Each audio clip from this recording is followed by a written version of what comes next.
একজন ব্যক্তি প্রচণ্ড রকম আবেদ, প্রচুর ইবাদত করে। আপনারা জানেন ইবলিসও কিন্তু আবেদ ছিল, ইবলিস কিন্তু প্রচুর ইবাদত করেছে। এখন ওই ব্যক্তির একজন বন্ধু ছিল, এটা বানু ইসরাইলের ঘটনা। তো সেই বন্ধু পাপী ছিল, বিভিন্ন কবিরা গুনাহ করত।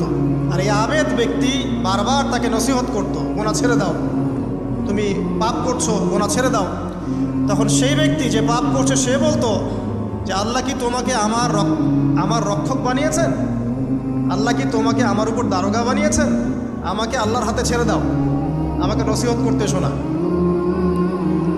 একদিন এই আবেদ ব্যক্তি তার বন্ধুকে একটা জঘন্য পাপ করতে দেখলো, এমন একটা পাপ যেটা দেখে তার মনে ধারণা আসলো এটা চরম জঘন্য একটা কাজ।